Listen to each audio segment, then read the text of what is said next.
Okay, good afternoon, everyone. Our apologies for those of you that had difficulty getting online with us. There was just a mix-up on which link to use, and we've sent the corrected long link out for folks. So we expect some additional folks to be joining us here. We are also working on accessing a Zoom feature that'll handle a larger audience, and we're going to consider transitioning to that more familiar format for all of you. So this is Ken Sharp with the Department of Public Health. With me today I have Director Garcia and our other usual cast of presenters. In addition to Don, Rebecca, and Bethany, we've asked Alex Carfrey to come and talk with us today just regarding some of the communication strategies that we've covered over the years, but just a quick refresher on some of those strategies that may help you work through some of these challenging communications times. So the first thing I'm going to do is turn the presentation over to Director Garcia to just acknowledge the crazy times that we are in.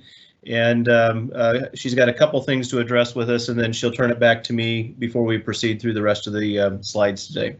Kelly? Thanks, Ken. Good morning, everyone, or good afternoon now. Thanks to everyone for taking time out of their day. We've got a lot to cover today. I'm going to keep it relatively short.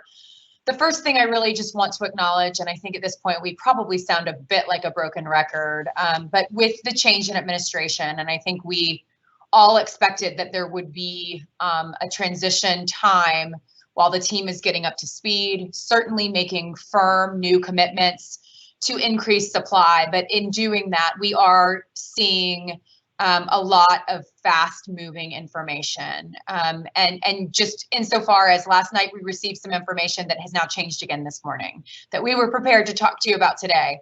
So I really do very much apologize for that, but it is just where we are, and we're there at every level of government right now.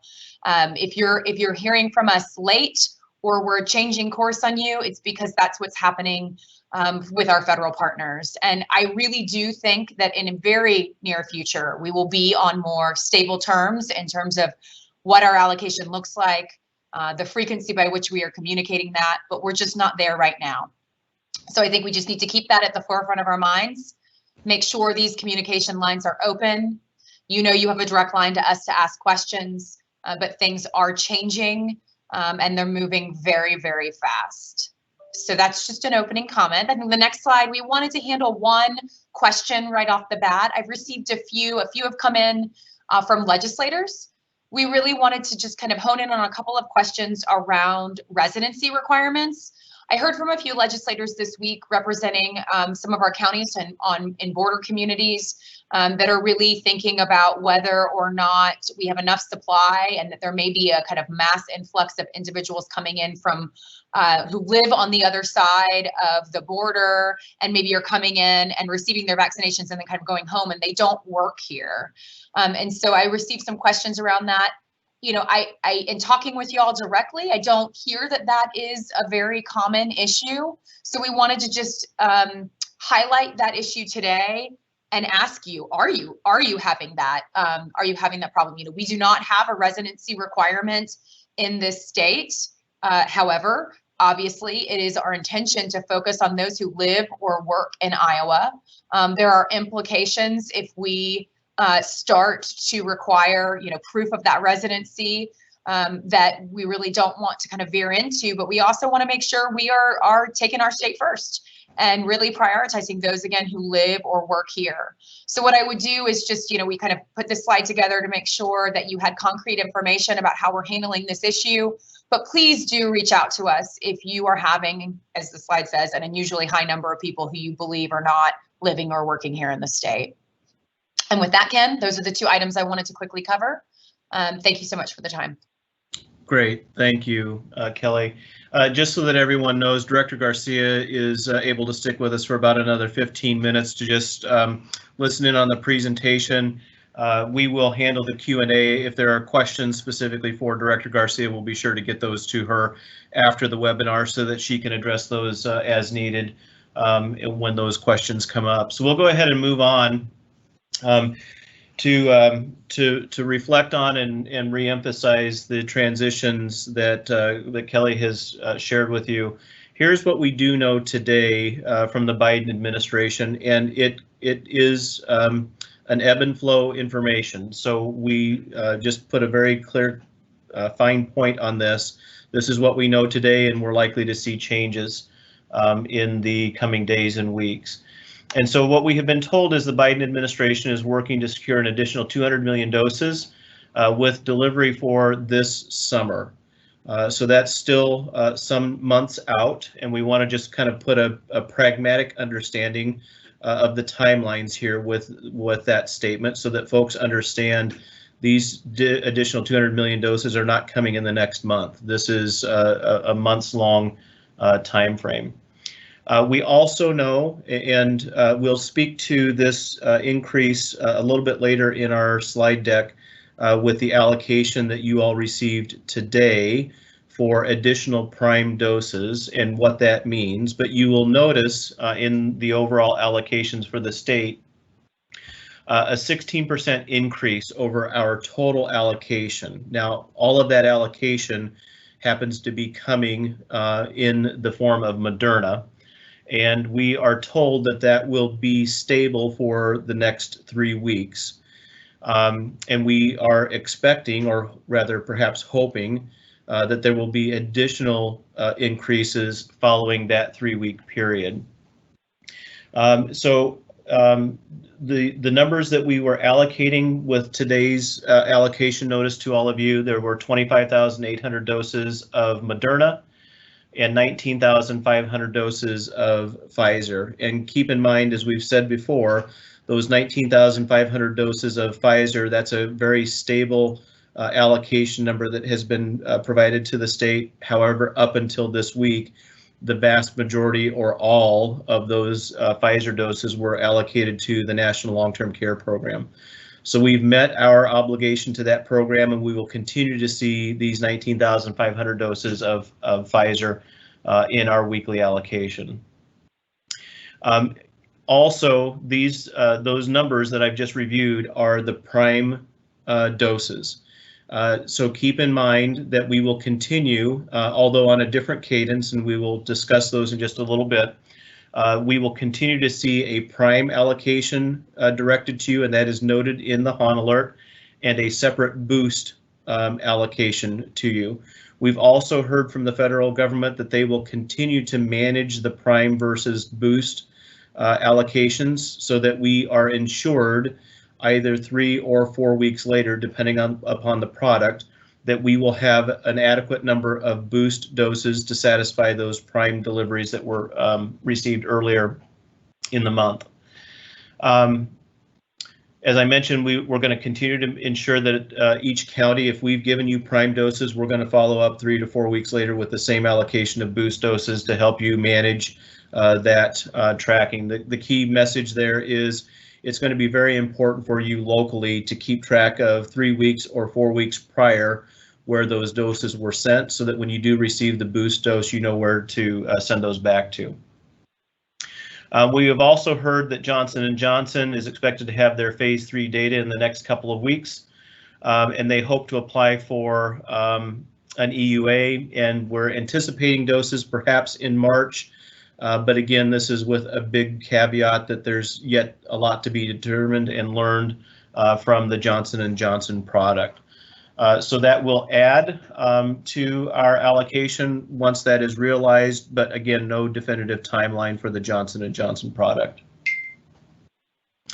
A couple of things that we want to also highlight. In our previous strategy, we had allocations that were occurring. It took us about a 10-day process in order to get the allocations out to you and then actually delivered into your county. With the changing information that we've received from the federal government and with some, we hope, better stability moving forward, we are compressing that, and that's what you've seen from today's allocation, is we are more quickly turning around the allocation that we provide to you following the formal notification of the allocation that the state of Iowa receives. That was previously taking about a week to 10 days. We are now turning that around in about 24 hours so that as soon as those doses become available at the federal government level, they will be turned around and delivered to you as quick as reasonably possible. The reason that we had a longer time frame in our previous strategy that you've been accustomed to over the last month or more is because we were seeing numbers change pretty significantly on us, and we just didn't feel there was enough stability, and we wanted to make sure that there was time to make adjustments if necessary. We have some pretty strong assurance that the numbers that we're seeing now will be stable enough from the time that we receive notification to the time that we issue an allocation number to you that we can assure that that will be delivered. So our prime allocations effective today, local public health will receive a prime allocation notice on Friday mornings in IRIS. Your assignment for those allocations will be due back to the department by noon on Monday. And then on the boost allocations, you will receive now, instead of Monday, your boost allocation notifications will be received on Tuesdays, and those will be due back to the department at noon on Wednesday so that we can submit those orders to CDC. We are hearing that with the Moderna application, or the submission, Moderna product is received within about 24 hours of our submission of the order to CDC, and then Pfizer's taking perhaps an additional 1 to 2 days. Want to spend a little time on the long-term care pharmacy program. Just some updates there. The pharmacies continue to make good progress on that. They began just a month ago. So this was December 28th. Here we are, January 29th, just a month ago, and we want to kind of highlight the progress that those pharmacies have been able to make in a 4-week period. As of the 29th, this morning, we were able to look up and see that there has been a total of 62,000 doses administered, and those have been administered to 35,600 residents and just over 27,000 staff members, and that's a combination of the prime and boost doses. All pharmacies are expected to have 100% of their first clinics completed by the end of January, and as of this morning, all 3 pharmacies had 100% of their first clinics scheduled. So there's been, while there was perhaps a slow start and some bumps along the way in the early week or two after the start, the Walgreens, CVS, and Community Pharmacy have done a great job beginning to advance and make completion on those obligations. A couple of things that we have also learned from our pharmacy partners. They are, for the most part, scheduling about 3 clinics. However, in order for them to be able to wrap up their project, they will not be initiating new series for residents or staff after the 2nd clinic. So if you're getting questions from your local assisted living facilities or long-term care centers about staff questions, if the facility has not yet scheduled their 2nd clinic, that 2nd clinic is the last opportunity to get started on your series with this National Long-Term Care Pharmacy Program. This is just a pragmatic application for the pharmacies to be able to finish up with the 3rd clinic when they come in to get those boost doses completed. We also recognize that new residents and staff will need to receive immunizations moving forward. We don't have a prescription on how that occurs, but we do want to highlight a few options for staff and residents that are coming into these facilities new and how they access those vaccines. Those staff can be accessed or vaccinated by any healthcare provider. That may be an agreement you have with your local pharmacy. Local public health may have some agreements in place to support that facility. The facility itself, if they are a vaccine provider, can certainly do that. So local public health has options to support that. Again, there's options available there that we ask you to work out locally, and options to work with other vaccine providers right at the facility itself, or working with a pharmacy that does traditionally serve that facility for things like flu vaccines or other medication requirements. We would just need to, again, reemphasize the importance of understanding those needs locally so that doses can be allocated appropriately to support that ongoing need for those facilities. We do have, and this is information that is still yet to be flushed out in much detail, but we will be seeing an announcement coming early next week that CVS and Walgreens do have doses remaining. So when we began to allocate doses to the National the National Long-Term Care Pharmacy Program, that was based on assumptions using some estimated calculations, and it turns out that those calculations were high, and the pharmacy chains have not needed as much vaccine as they thought to complete this mission. So they have doses left over, and they are able to move those doses into circulation at their pharmacies in Iowa. So we've had some discussions with the governor's office and with the CVS and Walgreens particularly.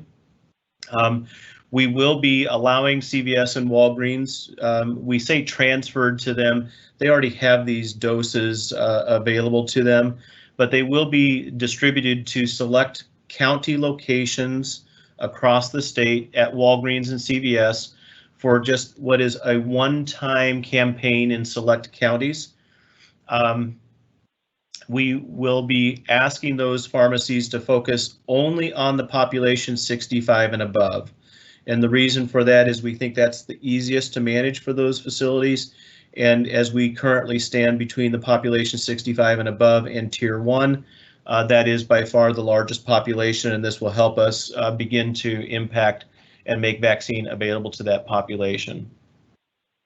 CVS and Walgreens are working to ensure that as they look at their total doses available, they will ensure that for every prime dose that they administer under this project, they will have a boost dose available to satisfy that second dose. The other thing that we also want to make very clear, these are from our already existing allocation to the long-term care pharmacy program.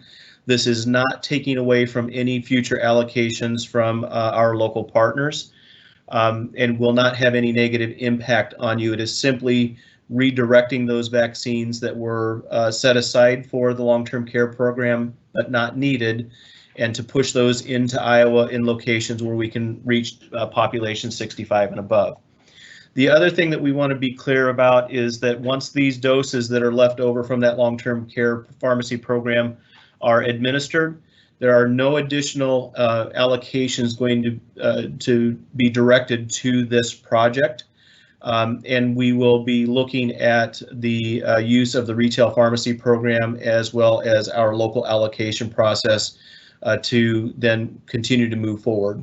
There is no obligation at this point for any of the counties to add additional doses to this effort, but we wanted to make sure that you are aware that we'll be messaging about this program in more detail next week. And the counties, there are 10 counties in Iowa that are going to be impacted by this.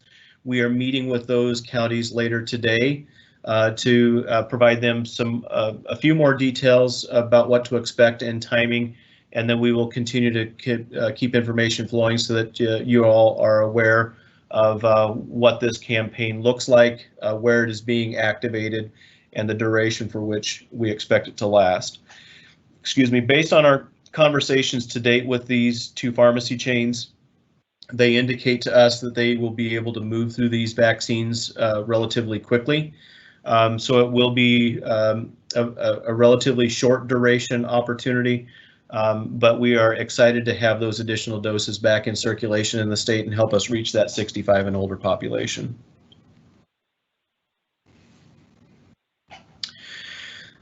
The other thing that we want to talk about, there has been some mixed messaging, and Director Garcia had mentioned earlier, we had some information yesterday that has changed again this morning. So we have talked to you about the retail pharmacy program. We want to just give you a little bit of a heads up on what we know. We shared with you last week that we were informed that perhaps as early as February 3rd, there would be activation of the retail pharmacy program. We received information yesterday that suggested that the program was indeed going to start next week. We received information this morning that has postponed that activation by at least a week. So we do not yet know the date on this. As soon as we have details, we will be sure to push that information out. However, the first and foremost important message here is the activation of the retail pharmacy program should have no impact and does not have any impact on your decisions locally to activate and engage with local pharmacy chains now, regardless of whether those pharmacy chains are part of the National Retail Pharmacy Program or not.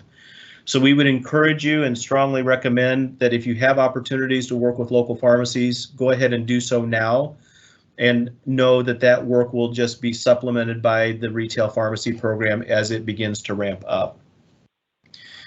As I mentioned earlier, we do expect that as of information this morning, that program will be activated the week of February 8th with select pharmacy partners, and it will be just an initiation of the program. It will not be, I would not call it a full implementation, and so I want to make sure that we're just kind of clear and understanding. This will be a small footprint, and it will continue to grow as additional vaccines come on board, and then the ability to add additional pharmacy chains to the program will come along.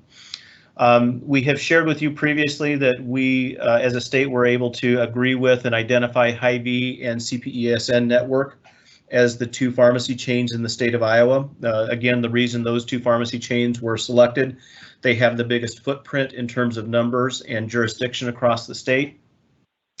Additional pharmacies will be added at a later date. Those additional pharmacies will not be part of the initial activation, and more details are expected from our federal partners next week as we watch this unroll. The other thing I want to be abundantly clear on, the doses that will be allocated to the retail pharmacy program are again above and beyond the allocations that we are making to you from the state health department. The allocations from the federal government to the retail pharmacy program are again above and beyond and outside of the state allocation process. However, I will just also be very clear that pharmacy chains, particularly Hy-Vee, CPESN, and then the Iowa Pharmacy Association, Director Garcia and myself and staff as necessary are meeting with them on a weekly basis to do what we can to ensure coordination at the state level, and then re-emphasizing the importance that as these retail pharmacy chains begin to receive vaccines, they will need to work in coordination with you at the local level to understand how that dovetails into your local planning efforts.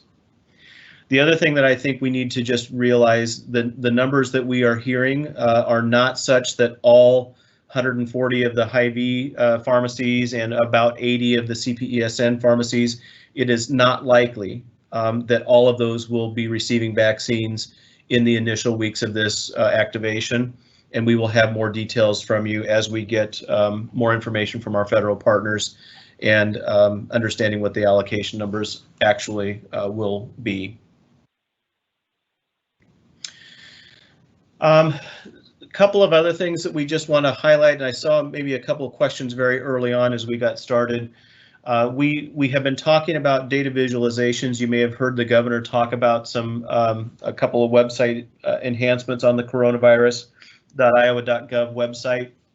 We would encourage you to go out later today. We expect that site to be updated. And on this vaccine administration tab that you see here, there's going to be a little bit of restructuring to highlight a focus on vaccines. So there will be a couple things that we want to just give you a heads up on what will be out there. So one of the challenges that we've been hearing from a lot of Iowans is, I just don't even know where to go for vaccine opportunities.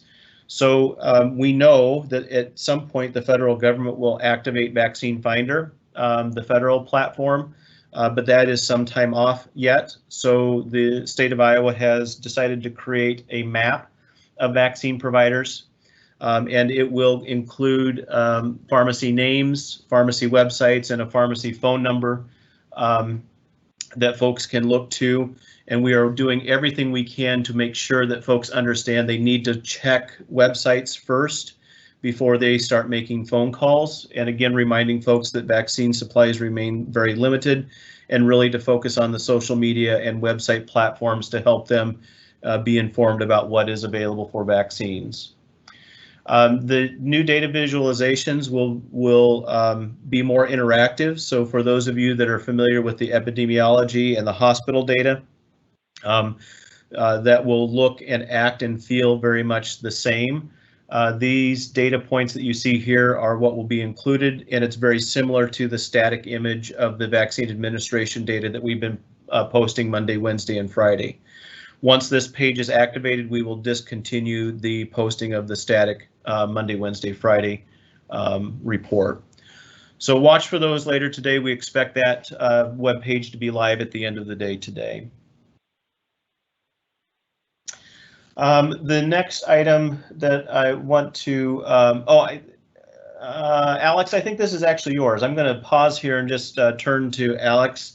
I don't want to jump on his talking points. So Alex Carfrey, if you could introduce yourself, please, and I think we'll have you take it from here for the next few slides.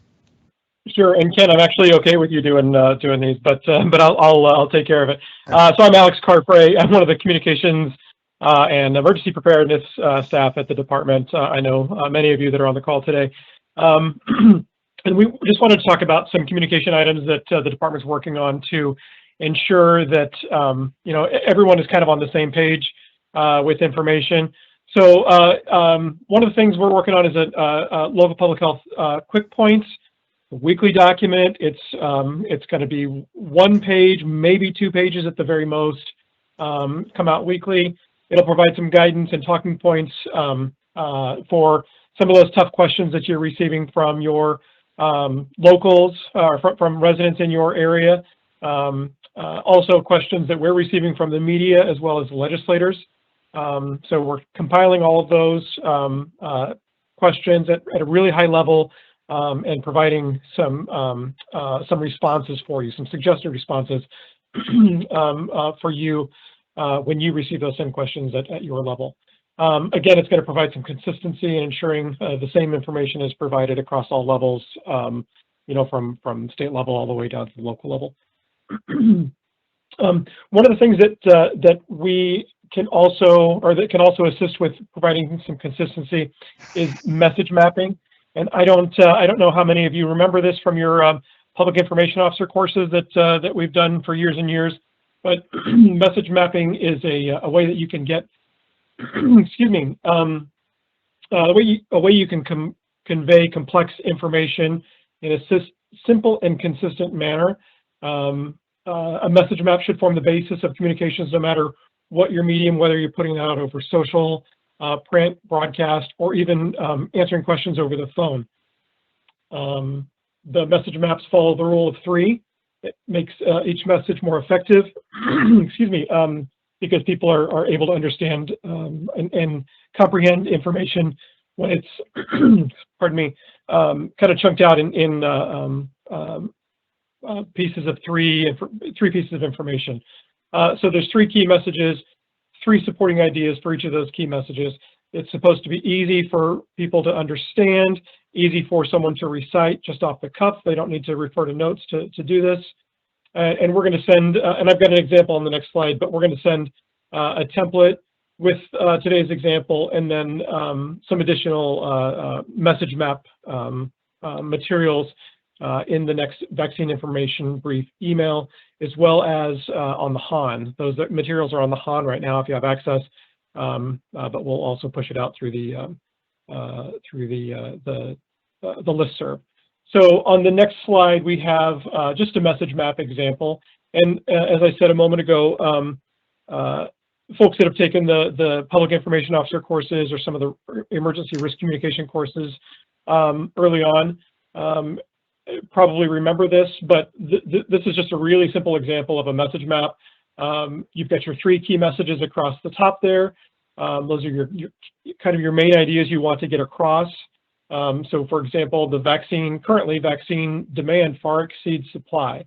And so then you've got your 3 supporting ideas. And the idea would be that when you're working with or talking with a reporter or talking with a legislator or a resident, these are just quick points that you can rattle off easily off the cuff, and you shouldn't have to refer to notes or anything. This should just be easy to recite and easy for the receiver of that message to remember. So again, where you've put some of these information or some of these materials on the HAN, it's under the, I think it's 3 COVID vaccine, and then there's a folder in there called message maps. But as I said, I'll also send it out this afternoon in the email that follows this call up. So if you have questions, put them in the question box, or if you want to reach out to me directly after the call, I'm perfectly willing to assist wherever I can. I'll turn it back to you, Ken, I think. Yeah, Alex, is this, I think, is there one more slide regarding the communication toolkits? Yes. Yeah. Oh, yeah. I'm sorry. I didn't realize I had that there. So yeah. Also, on the CDC website, and we'll send that link out. There's a number of communication toolkits for, and they're broken down by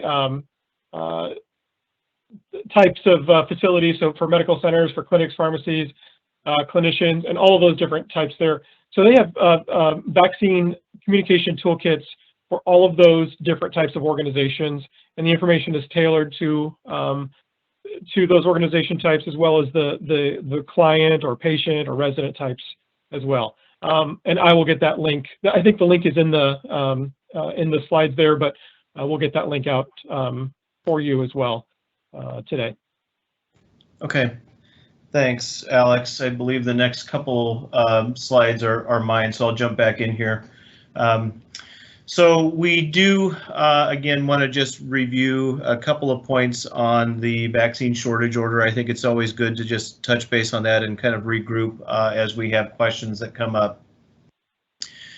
We've been receiving some questions regarding the IDAC recommendation versus the shortage order. And I think we always want to just make sure everybody reinforces the vaccine shortage order is the document that is ultimately the guidance and requirements for how we administer limited supplies of vaccine. The IDAC recommendations remain that a set of recommendations. So the key focal point here for us in terms of making decisions at the local or state level regarding allocation processes and eligibility requirements need to be referred back to the vaccine shortage order.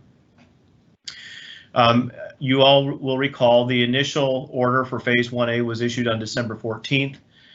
There were 2 then modifications to reach the current phase 1B supplemental vaccine shortage order that was issued a week ago on the 21st. That phase 1B will be effective for all populations in Tier 1 and 65 and older beginning on Monday, February 1st. However, we've seen a number of counties begin to work on their 65 plus population, and that's perfectly appropriate given the language and flexibility that was included in the shortage order updated on the 21st. There are 2 key things that want to remind everybody on is those residual doses that you have left over at the end of a clinic. If you have a few doses left in a vial, we don't want you to waste those, and we do have flexibility that will allow you to reach individuals who are outside of the tier or even the phase that we are currently targeting for those doses that would otherwise be disposed. And then the other addition that we made was prior to February 1st, if your county had satisfactorily vaccinated the 1A population and had vaccines available, you were allowed to begin to start vaccinating population 65 and older. Again, as I re-emphasize here, the vaccine shortage order is the document that we need to refer folks to if there are questions about eligibility requirements. And that is the document that has the legal precedent set for how we interpret and apply those requirements for the vaccine shortage order. Again, just a very quick review. We are starting simultaneously with persons 65 and older, and those individuals in Tier 1, which is the first responders, plus the school staff, early childhood education, and child care workers. A number of you have sent questions to us, and we've heard from a large number of college and university faculty of why they were not included. This really came down to the balance on the limited supply of vaccines and the desire to keep kids in school in person. And with that balance, we needed to ensure that PK through 12 school system was well established so that these young kids can be in school and continuing to learn and have access to services that they may have otherwise not had access to. Tier 2, a couple of highlights here on Tier 2, individuals with disabilities living in home settings, and this is the contingency factor here, that are dependent on attendant care staff. Just because you have a disability does not make you eligible. You need to have disabilities and then have attendant care staff. Both of those populations are eligible under this tier. And then the second category are frontline essential workers in the food, agriculture, distribution, and manufacturing sectors who work in or live in congregate settings. So it really is about the congregate setting for these populations, either at work or at home, that allows them access to this simply because of the inability to social distance and the increased risk of transmission in the event the disease is introduced into that congregate setting and the population. So these are two-part considerations for both of these populations under Tier 2, and we just reemphasize the need to look closely at that eligibility requirement for attendant care staff on the first group, and then the congregate setting on the second group. Tier 3, Tier 4, and Tier 5, I think we're getting fewer questions on those. On Tier 3, again, the government officials, we did get a few questions early. We haven't had so many questions recently, but this is really focused on individuals that must work at the state capitol, and it is due to some of the policy decisions regarding face coverings and those kinds of things, to ensure that those individuals that must work in that environment are protected as soon as we can get to them. And then the Tier 4 and Tier 5 group, again, those are pretty straightforward. Just to reemphasize a couple of comments that I've already made, the intent as we move into Phase 1B is to work through both the 65 plus population and the tiers simultaneously. We recognize the large number of individuals 65 and older. It will take us a while to get through those. We think we will continue to work through that population as we move through the tiers. We do not want you to begin, we do not want you to wait to begin the Tier 1 population until after the 65 plus population is completed. We do want a simultaneous start. So it is not sequential with that 65 and older with the rest of the tiers. It is simultaneous. We do want to provide a clarification. I alluded to this in some earlier slides. There were IDAC recommendations that were taken into consideration, and we decided not to include this in the shortage order as a mandate, but continue to work on this as a recommendation. In the IDAC recommendations, it discussed a 50-50 strategy, that 50% of the of the vaccine should be made available to the age groups targeted, and 50% available to the priority populations that are identified. Again, this is just to reinforce, we are trying to get both populations started at the same time. We want to try to make as equitable distribution between those two populations as possible, but it is not a requirement for precision evaluation of where these vaccines ultimately end up between those targeted populations. Again, we're focusing on 65 and older. The other thing that we would just clarify, the shortage order does not include individuals under 65 with comorbidities. That will be a recommendation that is to come out as part of phase 1C, and I'll talk about that maybe just a moment here as we get through the slides. The allocation, as I referenced earlier, 50-50, do your best. The intent is really to try to have an equitable distribution between the age-based population and the priority populations that are otherwise identified, but it is not as precise as if you get 100 doses, you can only use 50 for this population and 50 for that population. Again, do your best. The message here is we want to get started with both the tier groups as well as the 65 and older population at the same time.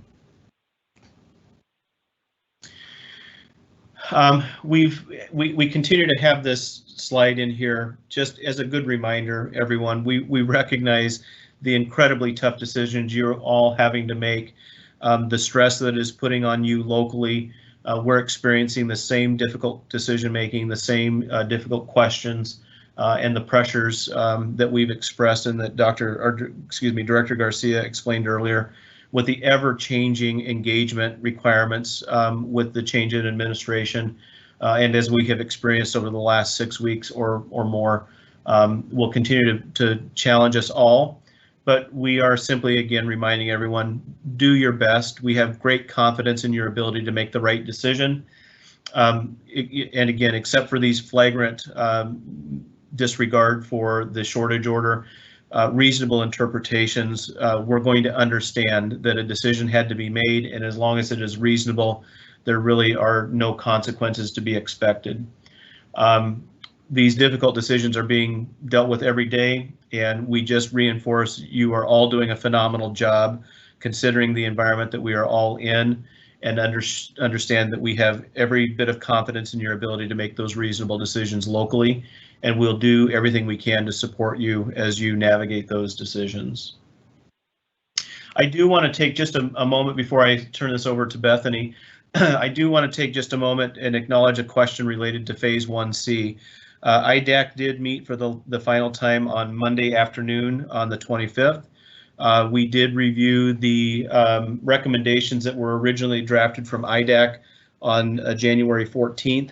Those initial draft included population 65 and older, and then individuals under the age of 65 with comorbidities or health conditions that place an individual at a higher risk of consequences from COVID-19. So we are finalizing that recommendation. I will work with Director Garcia and Dr. Padati to get those finalized, and expect to have those recommendations up on the website soon. The reason IDAC did not revisit adding additional priority populations into the 1C group is largely due to the ongoing shortage of vaccine that we have, and it became very difficult to look at additional priority populations and have a clear delineation of the risk and risk of consequences from COVID-19 in those remaining populations. Furthermore, when we get through the populations that are identified in phase 1A, 1B, and eventually 1C, we will have a majority of the population likely vaccinated. And we felt it was appropriate to go ahead and move those remaining priority populations into likely phase 2. So we will watch that, continue to review our data that we have available to us in terms of allocation numbers. And if necessary, we will revisit that decision. But at this point, it is unlikely to see significant changes in that recommendation. So with that, Bethany, I think I'll turn to you for the next set of slides. Thanks, Ken. Good afternoon, everybody. I just want to provide a quick update on some clinical guidance and vaccine administration information. I know it seems like every week I'm telling you that the interim clinical considerations are being updated, and I think these are just going to continue to change. Every week the CDC seems to be honing in, becoming a little bit more specific, able to give us a little bit better guidance. So this was updated at the end of last week. We did go ahead and post it out on our website and of course on the CDC page. The link is here in the slide for you. There was just really 5 updated guidances that I really want to go over. There's an updated recommend interval on the first and second dose. Again, pretty much just stating that you do not have to repeat the series if you do go past the 21 or 28 day interval. Updated recommendations on the interchangeability of vaccine products. They're really focusing on that they want you to stay brand specific. If you begin with Pfizer, please end that series with Pfizer. Updated language on the vaccination of persons with a history of SARS infection. This is when you're going into, say, a large facility. You have people who have had been positive with COVID. We know that they won't be reinfected probably for the first 90 days, that you can go ahead with a vaccine in limited supply right now to have them wait closer to their 90 days to go ahead and give that immunization. New vaccine recommendations in the people with a history of dermal fillers, just talking about the allergic reaction possibility, and then just additional resources on the vaccine excipients. They now have an Appendix B. Also, just want to make sure, I know we have covered this, there are pre-vaccination screening forms out there. It is an mRNA screening form, so it includes both the Pfizer and the Moderna product. They are available on our COVID-19 website, and they are available on the HAN. They also now have a Spanish and an English version available, so I want to make sure you're aware of those. Next slide, Ken. We get a lot of questions on information on what to give people after they have had the COVID-19 vaccine, what normal side effects can occur. CDC has just put out a fact sheet on what to expect after getting a COVID-19 vaccine. It's an English and a Spanish version. It talks about common side effects, talks about helpful tips on what to do if you're having pain or discomfort, pretty similar to what the fact sheet we have to give parents after have the babies immunized, when to call the doctor, the importance of coming back for your second dose. There is a spot at the bottom that you can put in your healthcare provider number, or you can put a label on there with your information, but I just do want to make sure that you guys know that this is available out there for you. Next slide. Final slide I just want to talk about today is the VaxText program. This is a free program from the CDC to help with second dose reminders. It comes at no cost to a provider or a patient. The patient simply enrolls by texting this number, and then they will receive a weekly text or a text or an email when their second dose is due. It does ask them a few questions just to be able to verify if they received the Moderna vaccine or the Pfizer vaccine, so they can receive their reminder at the appropriate time schedule. It doesn't collect any personal information from them, and if they sign up and then they decide that they don't want this, they can stop this at any time. They're also, if they enroll, they're also going to receive a prompt to just go ahead and sign up for VSafe. So as I said, I just wanted to let you know that it was available out there for those healthcare providers who might not have a second dose reminder in place. And I think I kick it now to Dawn and Rebecca.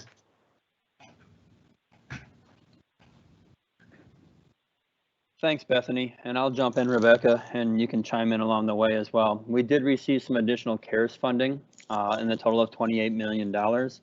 That funding is eligible for expenditures through 2024. However, the expectation is to use those funds now during the heat of the pandemic and the vaccination campaign. So we did send those out to our local public health agencies for you to go ahead and be able to utilize those funds, and we are establishing those contracts now.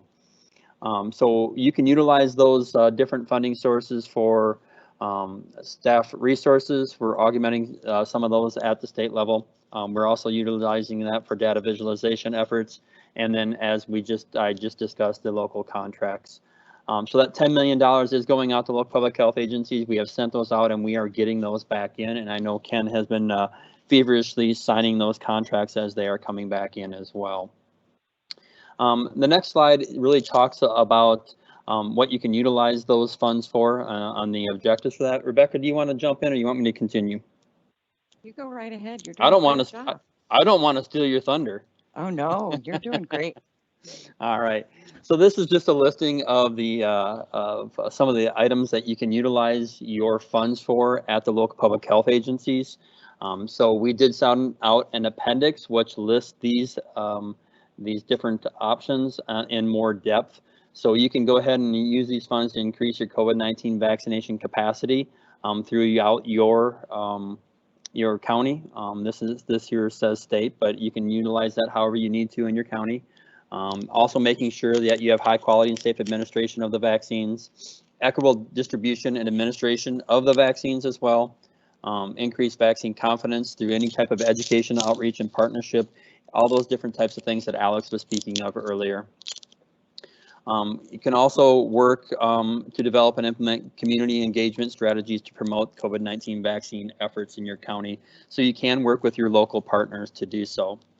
Also, if you need to utilize these funds for any information systems to support either scheduling or communication with IRIS or the entry of information into IRIS, you can utilize the funds for that as well. Next slide here, Ken, is just kind of summary of everything that we've been saying all along. If you have any questions whatsoever, the 800 number is into the immunization program that's staffed Monday through Friday, 8 to 4:30. You can reach us there and we can answer any of the questions you have. Also, the COVID-19 vaccine email address. You can always send any of your questions there as well, and we'll be responding back to you with answers very shortly. Ken, I think that concludes the slide deck for the day. Okay, thanks, Don. Okay, so we're going to go ahead and transition over. It looks like everybody here on my team, as usual, has been working through a lot of the questions that have been posed. So I'll just begin to navigate these questions and take as many as we can. It looks like we've got about 60 that are out there, with many of those already addressed. So first of all, so for those of you that have shared some comments about your experience with out-of-state impacts, it does sound like it is happening, but perhaps not to necessarily a detrimental level. I think we want to be clear with Director Garcia's point is we are not advocating by any stretch of the imaginations to exclude individuals from coming and getting vaccine. We simply want to understand if Iowa is being disproportionately impacted by out-of-state residents coming in and getting vaccines that we have allocated to our local partners. Let us know about that so that we can look at engaging conversations with those other states if necessary to help us better understand their strategies and how we can ensure that we're having an equitable access to and use of the vaccine that is available locally. There is a question here, will IDAC be coming out with any information regarding the next tier? There is not additional information regarding the next tier within phase 1B. However, I wonder if the question is more about the next phase 1C. I did mention earlier on the slides that IDAC's recommendation really has been fine-tuned to individuals 64 years of age and younger with pre-existing health conditions that are an increased risk for negative health outcomes from COVID-19. Those are available on the CDC website, and that will be referenced as part of that recommendation. We expect to see that recommendation from the final IDAC meeting available soon, and it will be posted to the website once it is available. However, again, I want to reiterate within phase 1B, tiers and within the respective tiers, IDAC is not offering any additional guidance within the 5 tiers. Okay. The next question is, can you provide a clear written definition of food process workers? This is a recurring question we're getting from multiple industries. I'm sorry, I'm going to just be candid. I don't know that we can do that. Again, what my emphasis would be for tier 2 is to focus on those individuals working in those industry that are in a congregate setting, where these other social distancing and other mitigation measures cannot be easily implemented. That really is the focal point because of the nature of the work environment. And I think if you focus on those congregate settings as a precise factor in how you approach this, that will help you make some decisions on whether or not a population is eligible. Again, I just reemphasize one of the last slides I shared. There are tough decisions that are going to be made. Make a reasonable attempt at that decision and move forward, and don't second guess yourself a whole lot on those decisions. So there's a comment here, getting numerous calls from residents of other counties shopping for vaccine. But there's concern about population impacts on allocations and the fear of disparities in allocations. We are doing our best to watch your allocation numbers versus your administration numbers as we work through that allocation process.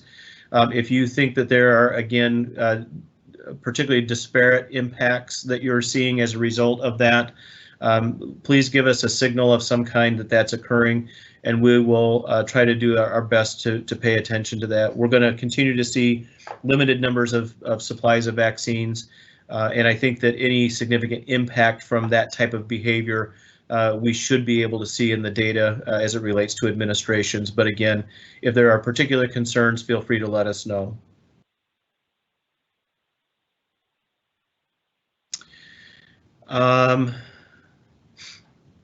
So there's a fairly lengthy comment here regarding the boosters, and guidance would be appreciated on how to manage the booster dose. I think one of the things that we have heard, and this may be talking to our pharmacy partners as much as anybody, but any of the vaccine providers out there, I think there is a fair amount of anxiety that we are hearing from local partners and the public that when they obtain their prime dose of vaccine, not having clarity on when and how to access the boost dose. Where we have heard some more positive feedback is when that vaccine provider is able to provide an appointment upon completion of the first dose as to when that individual can come back and get their boost dose. So if there are opportunities for vaccine providers to look at that type of scheduling option, that would certainly be something to consider. But do know that we are looking very closely at and ensuring that if we have allocated prime doses to your county, 3 or 4 weeks later, you will be receiving the same number of boost doses. There's a question here regarding, can you share the formula for determining the allocation to the counties? At this time, as we have approached entering into phase 1B, so for the allocations that occurred this week, that was based strictly on a proportion of your allocation compared to the state's, I'm sorry, the proportion of your county's population to the state's population. So it was a straight percentage basis, but then it has to be adjusted for the realities that we have to deal with either 100 dose increments of Moderna or 975 dose increments of Pfizer. So there is some fluctuation, but as we work through each week, we have a target percentage that we are trying to keep every county within 1 or 2 percentage points, so that we have a relatively equitable distribution across the state and providing you a relatively equitable allocation of your targeted population for your county. So at this point, it is strictly off of population-based allocations. As we move into phase 1B, we will begin to look at different strategies, particularly where we have employer-based efforts for some of those individuals in tier 2 that want to administer their vaccines to their workforce in their place of employment. That will necessarily cause us to revisit how we handle those allocations, and as we get better clarity on when and how that may impact allocations at the local level, we will begin to communicate more of the timing and impact to you when that information is finalized.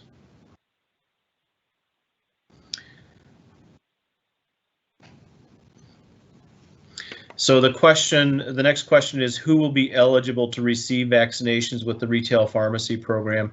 That's a good question. We fundamentally believe that the federal government will give us discretion to ask the pharmacies to stay in lockstep with the state in terms of the phase that we are in. We are waiting for additional guidance as to whether or not there are additional parameters or limitations for that program. We have not seen that. But as I mentioned earlier, we have weekly points of contact with Hy-Vee, CPESN, as well as the Iowa Pharmacy Association to ensure that we are communicating consistently and offering as clear guidance as we can as more information becomes available.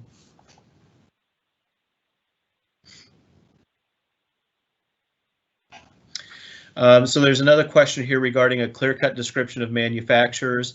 I'm sorry, that just isn't practical because of the variety of manufacturing and industry that we have in the state. Again, the focal point here is those industries that have persons working or living in congregate settings. That really should be the focal point of your decision making. And absent congregate settings that cannot otherwise avoid some of the social distancing and other mitigation practices that we've been discussing, those individuals should be asked to wait until a later time for their vaccine. How do we get on the list to receive emails regarding these webinars? There is a listserv, Alex, so a couple of options. One is we can post information or make it available on where to sign up. Don and Bethany, is that somewhere on our website on getting onto the listserv for vaccine providers? It is not, Ken. The individuals that are on that listserv are only COVID providers, so it's the primary and secondary points of contact that listserv is going to. Okay, so if you are a vaccine provider and are not receiving those emails, there must be an email error.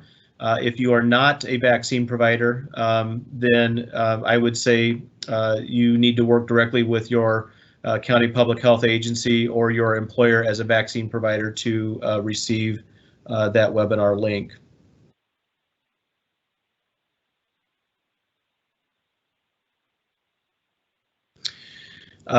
So the next question must be related to the map, the interactive map. When you list available providers, can you only list those that have been allocated vaccine? The short answer to that is at this point, no, that's not easy for us to manage and manipulate any given week just because that will be coming and going. We are, however, developing messaging related to that map to make sure that folks look at websites and social media first and try to minimize the number of phone calls that are being sent into those vaccine locations. So we will work very hard to make that messaging clear and to make sure that folks are understanding the realities of availability of vaccine. Parents are asking if they are the caregivers of children or young adults with disabilities. Do they qualify in phase 1B, and do the young adults qualify? So again, if you look at the 1B tier 2 definitions, it is persons with disabilities who are dependent upon dependent care. So again, this is a decision making at the local level. Take the best information that you have available, make a decision and move forward, and don't second guess yourself. So certainly if that individual with a disability has attendant care that they must have, it can be a family member and that is appropriate, but it is really contingent upon the necessity of the attendant care.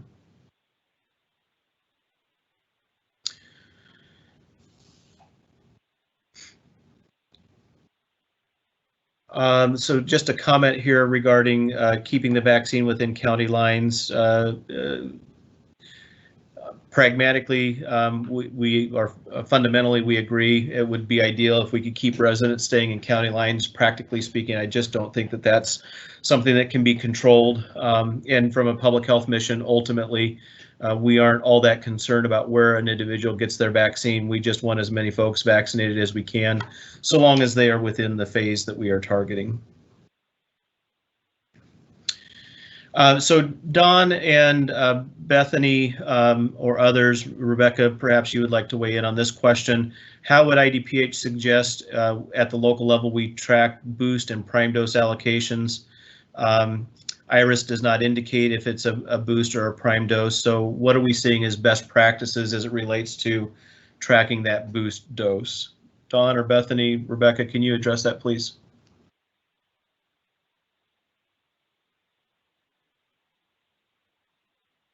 Don, if you're responding. Okay, silence. So a couple of the counties that I've talked to about this, when the allocations are sent out, and Dawn can probably speak more clearly about this, but so when we send the allocations out, specifically on the HON alert that we send you, it says whether it's a prime allocation or a boost allocation. But it all shows up in IRIS as one allocation. We get that. But we're trying really hard to make sure that when we give you the allocation notification, that it's very clear to you that it's a prime or a boost. And then, like I said, a couple of the counties that I've talked to have done their best to kind of put those numbers in a separate spreadsheet so that they know exactly how many that they can have sent to be distributed where, so that they know when those booster doses come in, that they have to send them back to those original folks that they sent the prime doses to. We know it's confusing. We know it's difficult to track sometimes, but if you pay attention to the HON alerts, when we send those out where we specifically tell you that these are HON, or in the HON alert that they're prime or their booster doses, that will help. But we know it's confusing. Anything to add to that, Dawn? Yeah, thanks, Rebecca. Also in the HON alerts, there's a vaccine allocation information that is sent with it. That does have information on a report that you can run for booster doses. So it'll tell you the time frame to run that report out of IRIS, and you can see how many booster doses should be going to the providers that you previously allocated those prime doses to. So that's just a tool that you can utilize to figure out where those doses are going and how many doses should be allocated to each of those different organizations. And then, Rebecca, I think you're correct. Just, simple spreadsheets have been the best way to go ahead and do that. I know some counties have some great examples, and I know you guys meet frequently. So maybe sharing that among yourselves might be a benefit as well. But also, we have the history of the prime and boost allocations. So we do have that information available about when you have received those notifications. And then IRIS can go ahead and generate those reports based upon those time frames to look at where you've received for prime and what you've received for boost, because it is indicated in both of those messages. Bethany, Great. anything to add? Nope, not at this time. Thank you. Okay, thank you guys. So the next question I'll address: will a county with a large pork plant get additional allocation for the population in that work setting? Yes, this is one of the things that we are beginning to work on. We are looking at all of the comments that we have received into IDAC from various industries. We are also looking at data relative to the many testing campaigns that were done this last spring. And we continue to look at data that we have available from other state agencies to identify where those major employers are. And we're hearing from a number of counties that have identified they have major employers that are wishing to do an employee-based pod for their workforce. And so as we get into tier 2, and as we get a little bit closer to having enough doses, we will be looking at strategies to try to make sure if you are a small rural county, but have a major employer, we will work to get additional doses to you to support those strategies. That's going to take us a little time to sort out. We're still several weeks away from that, we expect, but we will work on trying to make sure that we get those doses where they're needed for those employer-based campaigns. For daycares, does IDPH have a recommendation to address only licensed registered centers at this time? No, this population in tier 1 is included to address any of that childcare pre-kindergarten level setting. It is not necessarily focused on just licensed and registered. Without IDAC, who will be making decisions for priority populations? I described earlier, I believe, where we are with that and the reasons for pushing the remaining priority populations to phase 2. Again, I'll just reiterate with the priority populations that have been identified in phase 1A, 1B, and what we expect to cover in 1C. We expect that we will have a significant portion of the state's population addressed. And as we look at the remaining workforce populations or priority populations that were identified in ASIP, it becomes very difficult, if not impractical, to try to delineate the relative risk factors between those populations. And so our goal at this point is to get as many vaccines into the state so that we can move through the identified priority populations and then begin working through the remaining populations that have not yet had access to vaccine. Is it required for us to accept those from other counties? We want to do our best accepting, but with being one of a few around us taking names, we're getting a high volume. Again, there is no residency requirement, and from a public health standpoint, we want to get shots in arms. I think if there are concerns that you have from your neighboring counties that are driving doses or driving rather candidates towards you to access doses, I would pick up the phone and have that conversation with your neighboring county to see if there are some strategies that you can implement together to help improve that accessibility and provide some clarity to those residents to try to keep them closer to home. So again, there isn't an ability to reject, and you shouldn't, but understand also there are some options to pick up the phone and talk with folks to find additional solutions.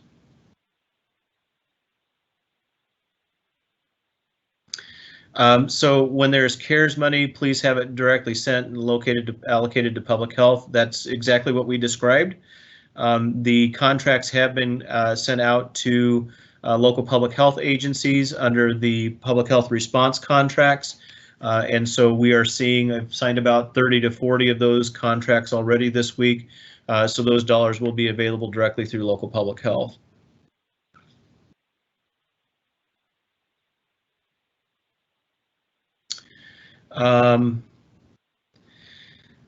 So there's a question, would you consider having the pharmacy network focus on the 75 and older population? I'll take that question back. Kevin, I see that you've asked that.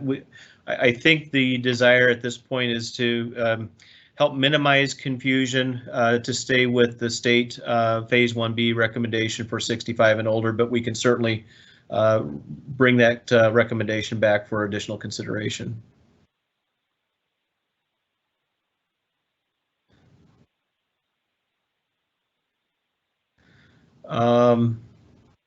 Some comments here regarding residency again, some lengthy comments regarding the pharmacy.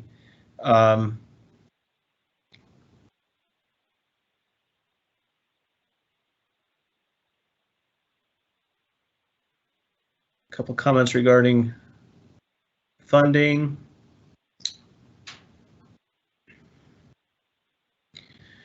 Some fairly lengthy questions here.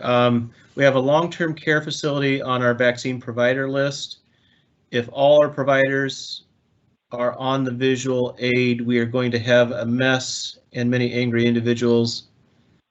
Can this not go live? I'm not sure what that's. It must be relative to the map. Again, all I can tell you is the decision regarding the website has been made. It will go up, but there is additional comments and messaging that is going on that website to ensure that folks understand that we continue to remain in a very limited supply of vaccine. Hey, Ken, this is Don, and we did not include long-term care facilities or occupational health or those different types of clinics in that list. Oh, yeah, a good point, Don. I'm sorry. I was trying to get through as many questions as I could here, and I see I'm coming close to the end. Yes, that is a good point of clarification relative to that map. We did identify what we felt were obviously kind of publicly facing vaccine providers. We identified about 700 provider locations. So it is not the full list of 1,700. So if you are a very facility-specific vaccine provider, your name will not be present on that list. So Don, thanks for picking up on that nuance. My apologies for the confusion. And then there's a request for sharing a prime and boost dose tracking sheet if somebody has one.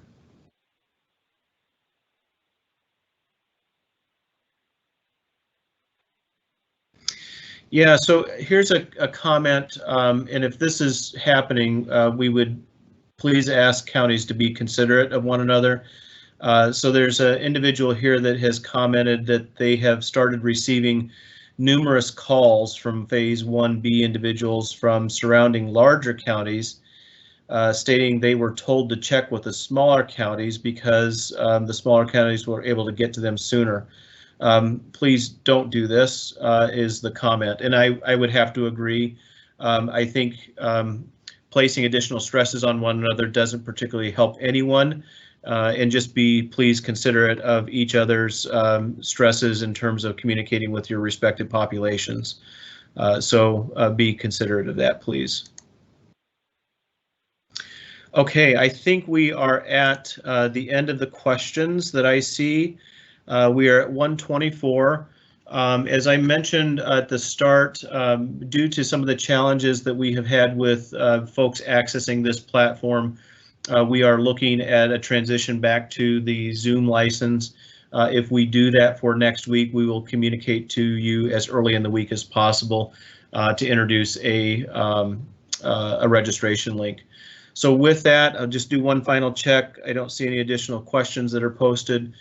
So we will go ahead and wrap up today's session. Again, thank you all for your time and patience.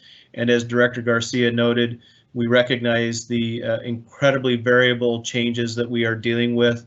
The reasons that you're dealing with them is because we are also dealing with them, and we are doing our best to manage that information as effectively as possible for you all. So with that, thank you again for your time. We will talk to you again in 1 week.